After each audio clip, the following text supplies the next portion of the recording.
А, аз се казвам Итан Снашъл и съм роден в Калгари, Албърта, град в Канада. А, значи аз не съм 100% българин, даже аз съм само половин. Майка ми е българка, но баща ми е канадец. И не съм роден в България, но разбира се, мога да говоря малко български. И а, имах дядо от България и сега имам само една баба, дето живее при нас в Калгари. Но майка ми няма брати и сестри, така че аз нямам много голямо семейство в България, освен баба ми и майка ми. Имаме няколко... но обаче имаме много приятели. И почти всяко лято, не всяко лято, може би всяко второ лято или зависи на годината, се прибирам в България. Преди дядо ми, когато живея в България, той имаше къща на село в едно селце Найденово. И също имаме апартамент в София. Много често, най-вече сме там, в София. Почти всяко лято се прибирам в България, най-вече в София, но ние сме пътували много из цяла България. В Варна, Бургас, Велико Търново и много селца. Почти навсякъде сме били. Аз даже мисля, че сме пътували повече в някои българи в България. Така че и аз още не съм видял всичко. Така че има много да се види в тази страна, според мен. Значи, майка ми е родена в София и тя отиде да живее, да учи първо в Канада на 19 години. Значи, като много млада се прибра да учи в Калгари, да намери нова работа и отиде с дядо и баба ми. Те живяха с нея за малко и после се прибраха в България малко след аз да се рода. Но преди това тя се жени с баща ми. И това много рядко се случи, защото много българи идват в Канада с жена си или с каквото да е. И затова майка ми си намери мъж в Канада, защото, както знаеш, да се преместиш без някой, нали, без мъж е много трудно, но тя реши много рано да дойде в Канада. Или аз мисля, че тя не е решила това, защото, нали, знаеш, когато си на 19 години с и дядо ми беше такъв много искаше най-доброто за майка ми и той почти го я накара да се премести, нали, в Калгари. И заради това тя винаги се почувстваше, че не искаше 100% да отиде. Малко беше от дядо ми, че той искаше тя да се премести.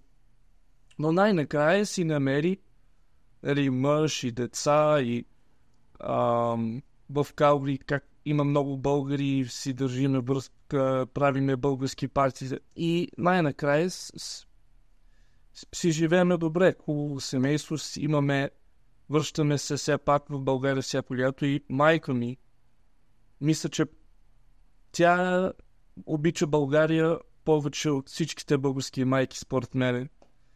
И аз от нея се научих как да обичам България и да говоря български. И аз с нея продължавам да говоря български. И с баба ми, разбира, защото представи си да не говоря, че аз не мога да говоря български и да не говоря с баба ми. Моята българска история е много интересна.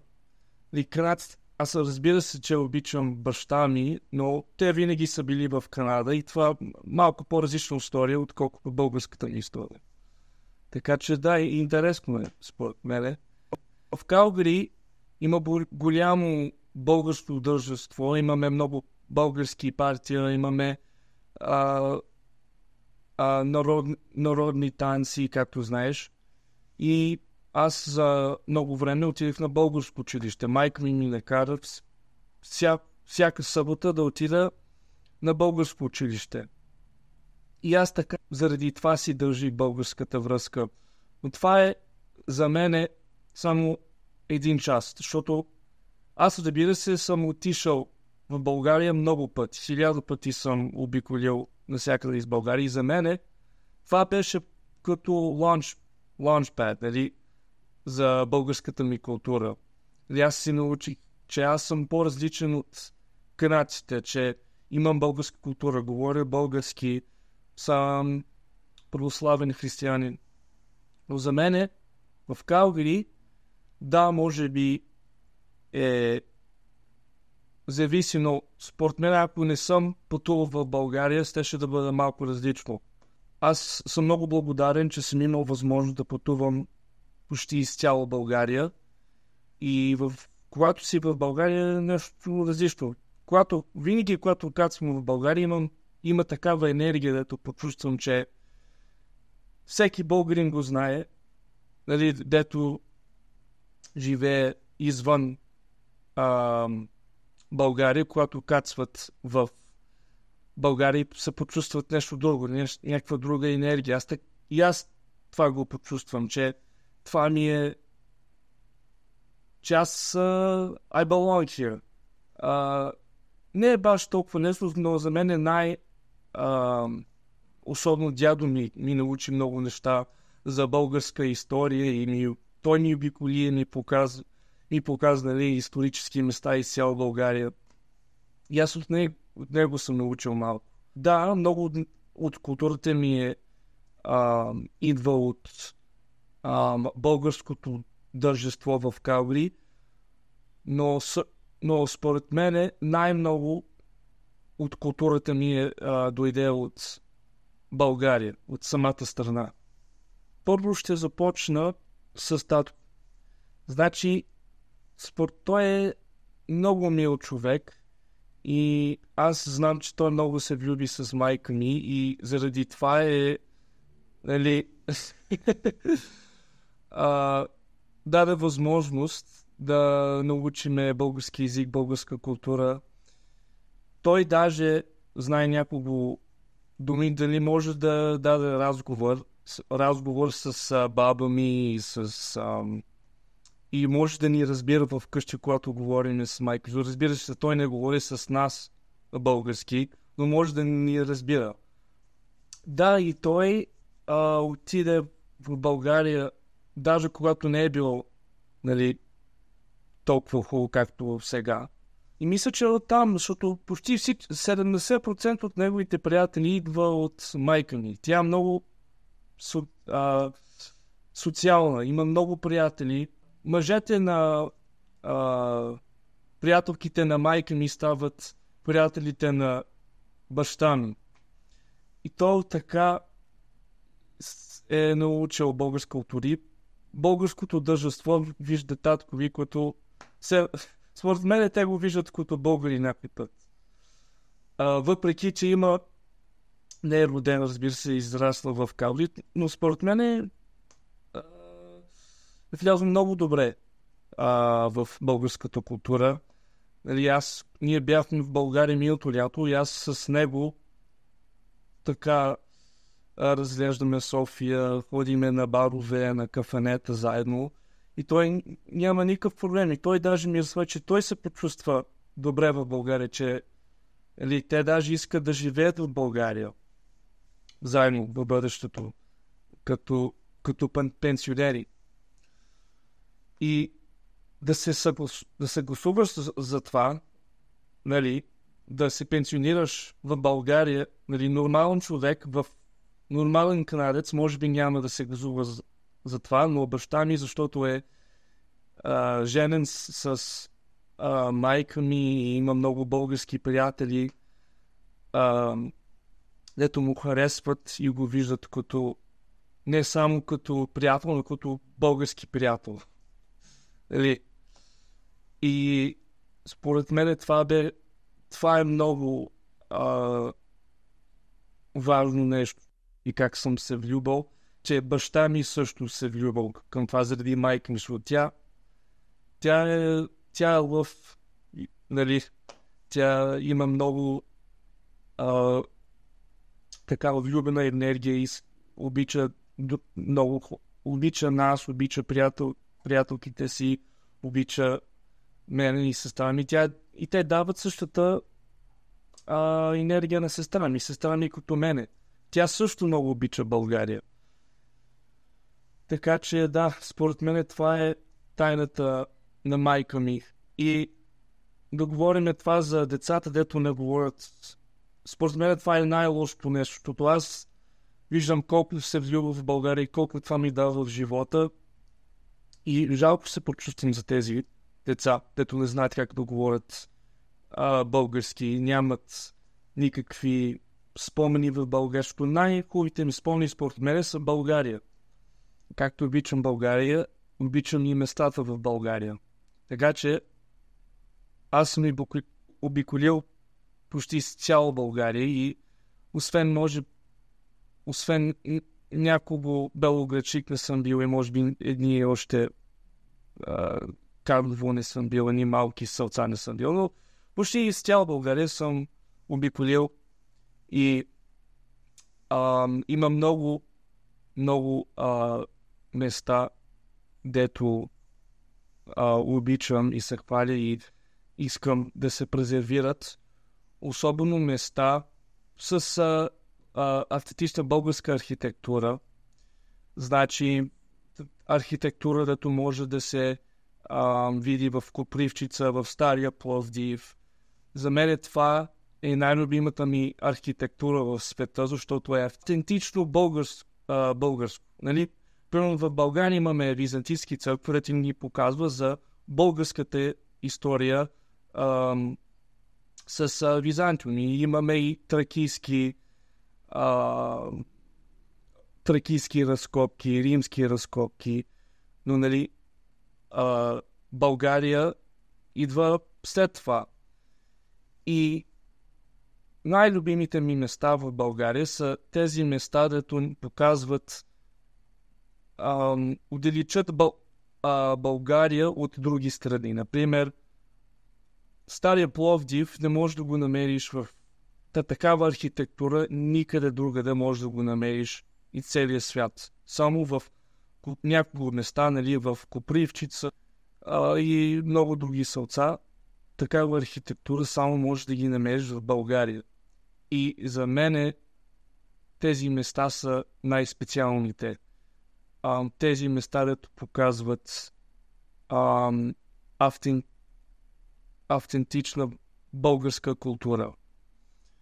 И тези са местата, дето искам да презервирам най-много, дето показват и разбира се старите средновекови български разкопи, нали, примерно крепостта в Велико Търново и Стари град в Търново. И това трябва да се презервира. Разбира се, трябва да презервираме и другите неща, нали, римските разкопки, тракийските разкопки, но за мен най-важните са тези, дето са 100% автентични български, направени от българи. Аз, като човек, който се хвали в... не само, разбира се, аз обичам българска култура, но аз все пак се влюбвам и в други култури и обичам техни, но за мен аз трябва да избирам една култура да презервирам, защото не мога да ги презервирам всичките. И разбира се, заради това искам да презервирам българска култура, дето обичам най-много от всичките култури, защото аз съм българин. Искам в бъдещето да намеря някаква работа, за да мога да правя това реалити, нали, да мога да презервирам култура по някакъв начин, да работя за ЮНЕСКО или за каквото де за парламента в България, да стана кмет, кой знае. За мен най-важното е да презервирам култура и затова избрах програма, дето, нали, защото международни отношения това е програма с много опции и мога да направя много неща. Мога да стана дипломат, мога да работя за ЮНЕСКО и затова избрах тази програма. Колкото повече време уча в Отава, нали, международни отношения, разбирам, че съм направил правилния избор за моята програма. Защото даже ако не харесвам, нали, самата програма, разбирам, че най-важното нещо за мен е презервирането на култура. И заради това разбрах, че съм направил правилния избор. И да, аз много следвам българска политика и канадска политика, най-вече и двете, защото аз живея разбира се, аз съм в Канада и повече трябва да гледам канадска политика, защото човек, дето живее в Канада, трябва да следвам канадска политика. Но все пак следвам много българска политика, особено следих Софийското кметство, новото кметство и много ги харесвам, защото правят правилните инициативи според мене. Зато аз искам да направя, нали, презервирането на архитектура, хубав градски транспорт. Като човек, който обича България, трябва и държавата да бъде добра, нали, политиката да бъде добра. И даже ако политиката не е добра, аз трябва да го поставям да знам какво да направя за моята инициатива. 100% си виждам бъдещето ми в България. Както много хора мечтаят да имат богати ламборгини, аз мечтая да живея в България, да спазвам българската култура, да направя държавата е толкова по-добре. И да, 100% мисля да се върна в България, защото ако искам да презервирам българската култура, аз трябва да живея в България. И заради това 100% мисля да се върна. Добре, значи мой съвет за хората, дето отиват в чужбина да живеят, да си намерят може би нова работа, да събират пари. Според мен много от тях, може би повече от тях, не знам, винаги че всяко лято отиват на ваканция в България, на Черно море или искат да се пенсионират. И разбира се, в 90-та година, след когато падна комунизма, нали, положението из цял България, даже в София беше много сложено. Както се подобрят нещата, виждам наистина голяма промяна в България, че аз виждам хора, продължавам да виждам така промяна, че хора искат не само да се върнат в България, но не искат да тръгнат от България. Така че за хората, които мислят, че България си е не толкова добра държава или каквото да е, мразят България, каквото да е, помисли си къде си бил в България, защото аз познавам много хора, дето не са излезли от София или Пловдив или тяхната махала, където да е, и това, нали, почти нищо да знаят не са отишли в Копривчица, не са отишли в Велико Търново да видят наистина каква прекрасна държава България. И за хората, които виждат това, които са решили, те искат да се върнат. Нали, събират пари и най-накрая решат да се върнат в България. Но колко години, значи ти правиш си парите в чужбина, почти всичките си към поглед да се вършиш в България. Какво щеше да стане, ако си останал в България? Може би щеше да бъдеш по-щастлив или не знам. Просто за хората просто да дадат шанс на България, да обиколят България, да видят всичките исторически места, да видят, че не само, че е разнообразна държава, но че е голям. Има много неща да се видят. Аз съм обиколил почти цял България, но има още много неща, дето искам да видя. И аз мисля, че е наистина много специално нещо, защото не всяка държава е открила кирилица, например. И тази история и тези традиции, дето имаме, трябва да се спазват. И според мен наистина българския кръв е много, много специално нещо, защото като човек, дето не е роден в България и няма българско име, не е живял само за малко време през лятото. Аз съм само 50% българин, но българския ми кръв е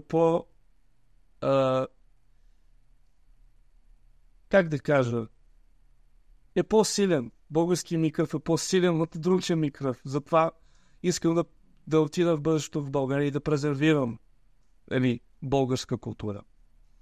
И за хората, които искат да си тръгват от България, да си намерят нов живот, да кажа едно последно нещо. Помисли си много добре. Това е. Последният въпрос. Защо носите сакра фанелка? Затова имам един интересен отговор и това е благодарение на дядо ми. Дядо ми, като мене, беше голям фен на ЦСК и аз от него се научих как да стана фен на ЦСК. Заедно гледахме мачове, следвахме играчите и като цяло има много хубави спомени с ЦСК заради него. Много от мачовете, дето гледахме заедно, бях от селото, дето живя Найденово. Когато беше жив, бях много близък с него и тези спомени с ЦСК са заради дядо ми на селото, как гледаме заедно семки през нощта. Но става въпрос, че има много хубави спомени за ЦСК и него. И той също ме научи не само как да обичам ЦСК, но как да обичам България. Защото когато отидах при него на гости, повечето от лятото беше при него в Найденово. Едно много малко село, не далеч от Чирпан и не повече от 100 души. И Найденово също ме даде много интересен поглед към България и моя любов за България, защото в Найденово аз не гледах само телевизия, аз помогнах с работа в селото, на фермата, как да берах зеленчуци, каквото да е домати, красови, той всичко растеше и аз с него го помогнах с работата в селото и ми даде много голям горд с България и природата и селския живот. Защото селския живот също е част от българската култура. Много от нашите традиции последните ни традиции са останали и са презервирани от селските хора. Например, широка лъка, копривчица, и в Родопите, те презервират най-много българския живот. И аз го забелязах това, когато прекарах време в Найденово. И дядо ми също ме водише на много места, не само в Найденово и до Найденово, но и цяла България. Много често пътувахме до Стара Загора. Той също ме води в археологическия музей в Стара Загора и Войния музей. в София и също от това, нали, се научих българска история и не само българска история, но моя любов към България и българска история. Така че да, аз то се ЦСКА фанелка не е само защото обичам ЦСКА, но защото той е част от българската ми култура и много от българската ми култура идва от дядо ми. И затова съм много благодарен за дядо ми и го липсвам много.